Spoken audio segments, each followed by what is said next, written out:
Hi guys, Robutani here from PhoneArena.com, and we've got the new HTC 10 with us.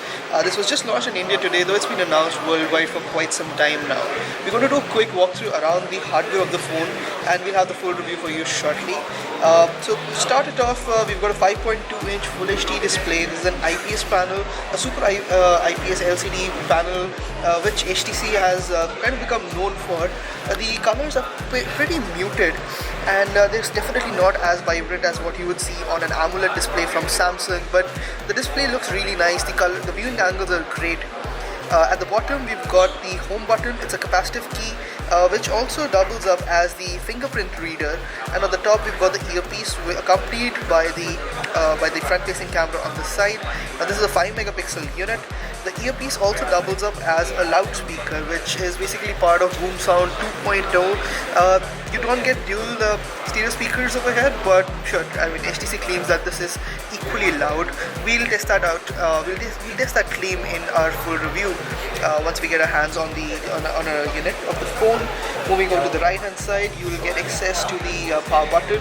Now the key travel over here is really nice. The phone feels very ergonomic. The buttons are really good. The tactile feedback is fantastic.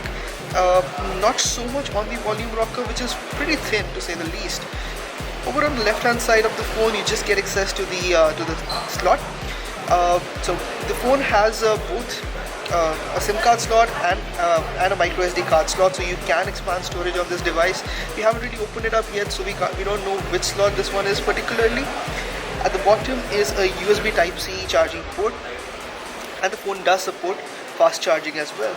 Now moving on to the back of the phone, this is where things get a little interesting. You'll notice a rather big chamfer running all around the sides of the device. This is a continuation of the design language that was first pioneered by Scott Croyle on the M7, on the M8, and it's a continuation of that, and in some ways it's an amalgamation of all the design philosophies we've seen so far, right from the M7 to the M8, the M9, and now the HTC 10 as well. Whether we like the design or not, that's a bit of a hit or miss, but it is striking to say the least. Now, how well this copes up with long-term usage is again something that remains to be seen. The phone ships in a gold-colored variant, and there are some other colors as well. At the back is an ultra-pixel camera. Now, this is ultra-pixel 2.0. It's a 12 megapixel camera, so you're not going to get that super sampled 4 megapixel image that you saw on earlier iterations of ultra-pixel. Once again, our brief hands-on with the device, the images were pretty decent, not fantastic, like nothing that's going to blow it out of the park, but they seem perfectly serviceable. Along to the side, on the right hand side, you get access to the dual LED flash, while there is a laser autofocus unit as well below it. And on the top is the 3.5mm audio jack. Now coming on to the phone itself, the HTC 10 is powered by Android 6.0 and is running Sense 8 on top. Now Sense 8 has toned down HTC's additions to quite a large extent. There's not too much bloat on board, and in fact the additions too are fairly useful for the most part.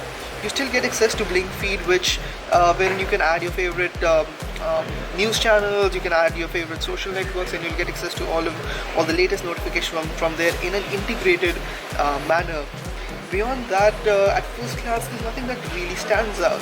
The phone has 32 GB of storage, and as we mentioned, it's powered by a Snapdragon processor, 4 GB of RAM.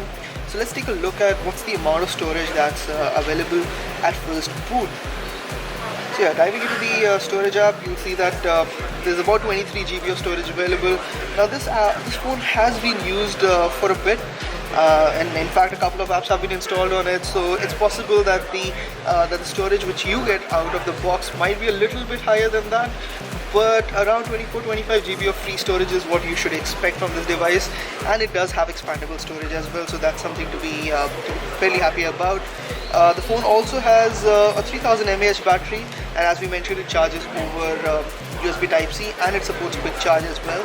So the HTC 10 was launched in India for a price point of about 52,990 rupees. It's going to be available starting the first week of June.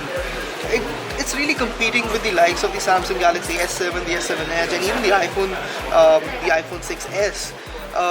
does it leave its mark is something that we will really leave for a full review. But in the meanwhile, this was the hands-on of the HTC 10, and this was Dhruv Bhatani from PhoneArena.com. If you have any questions, please do let us know in the comment section. Thanks for watching.